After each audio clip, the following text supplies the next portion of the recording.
Ross Mauri, General Manager, IBM Z and Linux One. Hello, everyone, and thank you for joining the 2020 Open Mainframe Project Summit. The Linux Foundation has really been a special part of my 40-year history with IBM. And it starts all back in January of 2000 when IBM announced that we would adopt Linux and invest $1 billion for support for our servers, our services, and our software. And when we made this announcement, I was asked to run IBM's fledgling Linux corporate initiative. That included building from the ground up a team of dedicated software engineers that were to contribute to the Linux kernel. That was known as the Linux Technology Center. And then along with this came an industry initiative, and that we formed with other vendors. That was about mid-2000, and that was called the Open Source Development Lab. And I was elected the first chairman of the board of directors of the OSDL, and I served as chair for 4 years. We had the pleasure of doing many things to help Linux programmers. We set up automated testing and had other initiatives to help them out. We named Linus Torvalds as the first OSDL fellow. And again, many projects to really help open source developers. And then in January of 2007, the OSDL and the Free Standards Group merged to form the Linux Foundation and narrowed the scope from many open source projects down to Linux, really just focus on promoting Linux. So fast forward now to 2015, and I'm running IBM's Z business, the mainframe business, and that's the year the Linux Foundation announced the formation of the Open Mainframe Project. When we talk about IBM Z, it's got a long history, but let's focus in on the last 20 years, right? So 20 years of Linux on Z, 5 years of Linux One in OMP, and now the 1 year anniversary of Red Hat OpenShift on Z. We've invested in a lot of open support over the years, redoubled our efforts recently. And one of the things we did, again, 5 years ago, is we created the Linux One product line, a brand new standalone product line solely to run Linux on the mainframe. That's been, again, an interesting and rewarding last 5 years as we've tremendously grown that business. As you can see in this histogram that's on the chart here, the last 5 years, you see how those bars go up? Well, that goes along with the launch of our Linux One system and redoubling our efforts in open source. So I'm really proud of where we are as a business, and now over half of the Z clients globally run Linux on the platform. As you can see from the statistics here, the IBM Institute for Business Value and from IDC, cloud strategies have evolved. Today, most organizations are using multiple cloud platforms, and almost all have both public and private cloud environments. As businesses continue their journey to the cloud, the new normal is developing for what we call hybrid multi-cloud and using open standards and open source. I'm really happy now that OpenShift and Red Hat Ansible are also on the Z platform, because that really helps us integrate both ZOS and Linux in a hybrid multi-cloud environment and architecture. So we've got a cloud-native experience for developers with no specialist skills required. Linux and cloud-native development software, processes, and architectures run very well on the platform, and you can integrate that with your current services and systems, and of course with your core operations, and focused on your customer engagement apps as well. So there's some differentiated capabilities on the platform that we're very proud of. I won't go into them all now, but when it comes to performance and security, I would say that nothing can beat the Z platform and Linux together. IBM has been investing heavily in open and industry standard technologies. And for the IBM Z platform and Z today, we're fully integrated into IBM's hybrid cloud infrastructure and strategy, full participant in hybrid cloud, and have hundreds of clients going down this path with us today. This consistent and standardized approach to development, deployment, management, orchestration, and automation is bringing new possibilities to our existing clients and opening us up to getting new clients. So clients like BNP Paribas are leveraging Z as part of their agile approach to drive efficiency in software and development. The majority of organizations that use Z today have huge investments in applications, in their software, and primarily this is in supporting their core business operations. So IBM has developed solutions and methods to enable our clients to modernize these applications where they reside today. This means they can now leverage and extend these workloads and use of new digital services. Furthermore, when they're developing new cloud services on other platforms, they can access the applications and the data that resides on Z via open and standardized interfaces and APIs. Clients such as Allied Irish Bank are leveraging the new agility to enable new services and functionality. This agility helps them, AIB, being one of the first banks in the UK and Ireland to meet the milestone set by regulators for open banking. One of the things we're also seeing our clients' desires, and so we're delivering on it, is they want a choice of consumption models. And businesses from startups to the very largest enterprises are demanding to have choice of consumption model. So we now have choices. We have on-premises and off-premises in the IBM cloud. Latest generation of IBM Z, which is known as the Z15, was designed from the ground up for the world's most regulated, security-conscious industries. And it delivers leadership scalability, resiliency, and helps them with their compliance standards that they all have to live up to today. And our focus is just not only on Linux, it's a ZOS software stack as well. That joins the open ecosystem through contributions to many different communities, but products like Red Hat Ansible now are used to automate ZOS workloads. There's new communities being built around technology like Zoe, which I think is a fantastic new interface for developers and for administrators into ZOS. And it enables a wide range of open source to work just as well with ZOS applications as it does with any other platform. So, think about Kubernetes and Jenkins and Spark. All those open standards and open software is available today on our platform. So Linux One brings many of these leading capabilities to the Linux environment with our premier enterprise Linux server. And we're making these available also through the cloud, through our HyperProtect services. Our HyperProtect services are really confidential computing in an end-to-end manner. So you can lock down your data, you can lock down your applications, and no one can access it but you. One of the things that we did to get started was we created the HyperProtect PaaS services on the IBM cloud, and we created a HyperProtect accelerator for startups. And one of the first startups that joined us in the accelerator last year was Private Key.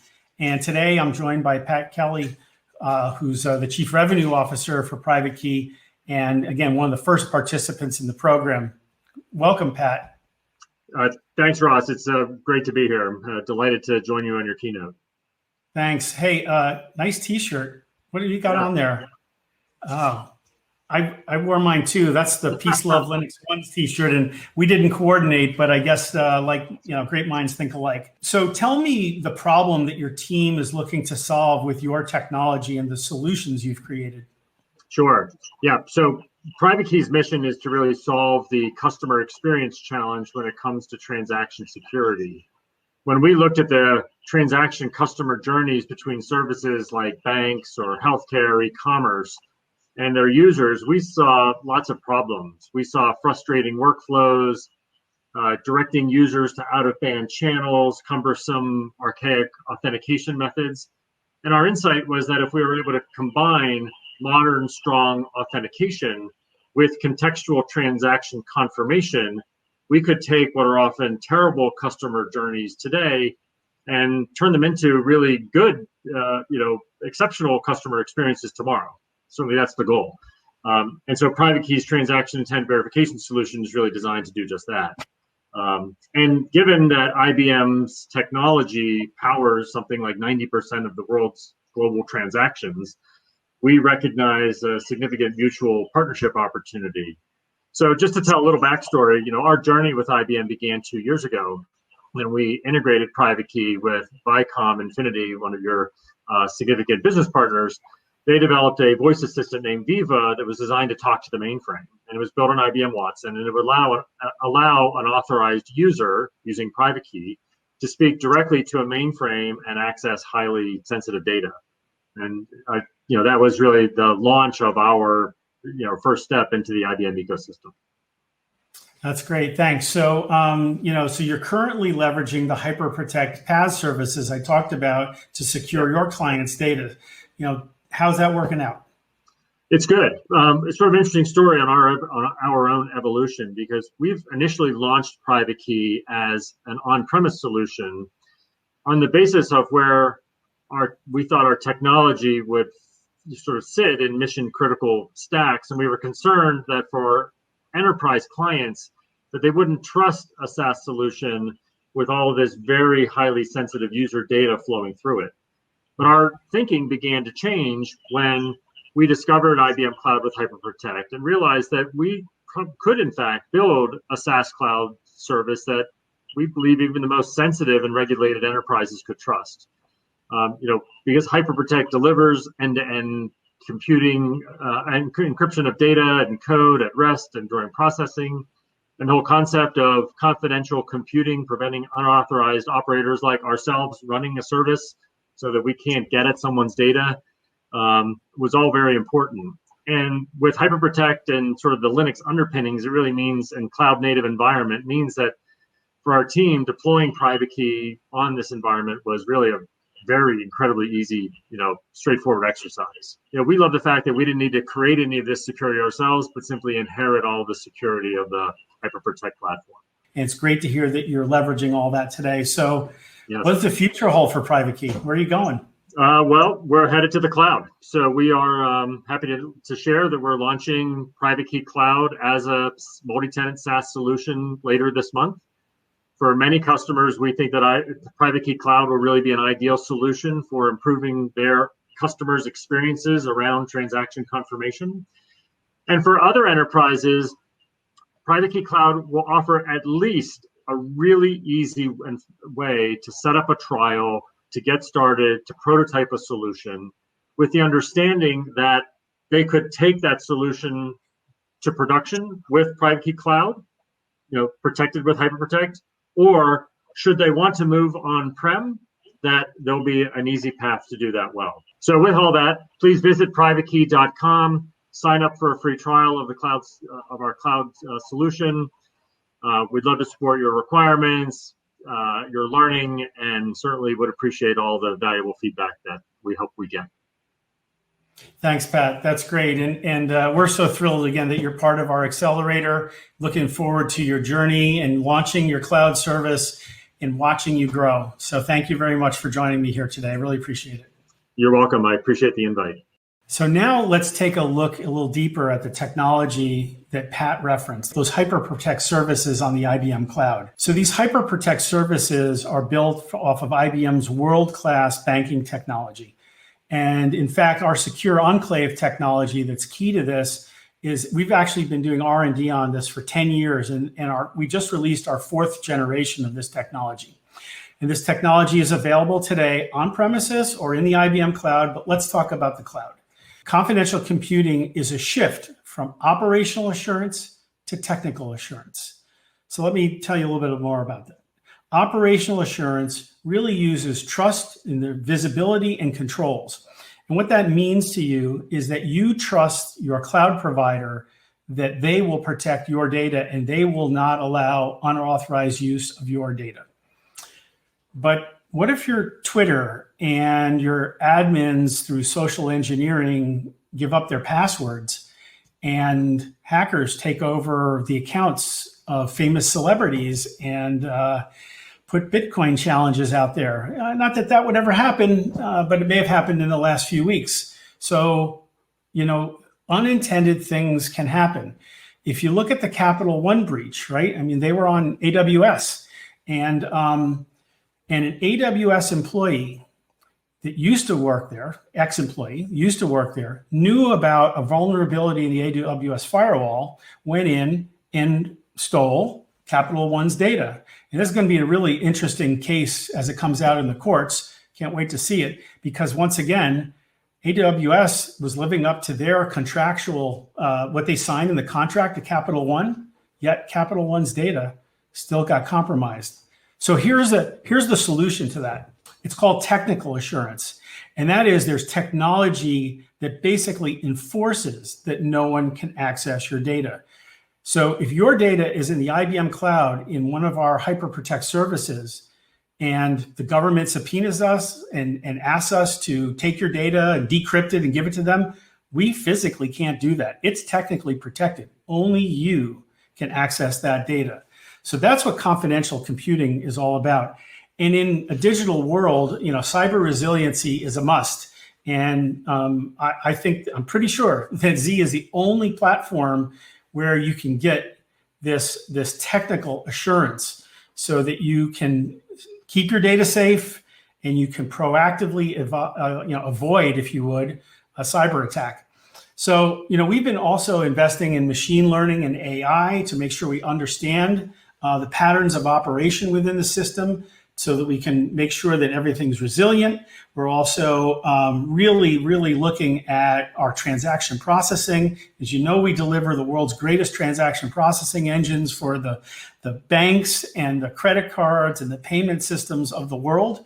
But now we're taking that and we're making sure that fast, high-scale transaction throughput engine also runs with this technical assurance, so that confidential computing at high transaction rates can be completely secure, yet not affect your response times and your throughput. So as I started, I think we've got the most comprehensive and proven set of solutions for modernizing your existing applications and for also keeping them safe as you go through your digital transformation journey and your journey to cloud. And clients across many industries are leveraging these technologies today. They're proven and they're generally available. So I talked about the new normal being open and hybrid. And with IBM Z as part of your hybrid cloud, you can create many new opportunities to drive value into your organization. IBM and the Open Mainframe project are here to help you get started, to help you along the way, and to help you ensure that you get the value and out of the projects that you drive. So I want to thank you for being here with me today and inviting me to speak and helping to kick off the summit. And I really hope you all have an enjoyable summit and get a lot out of it. Thank you very much, everyone. Good day.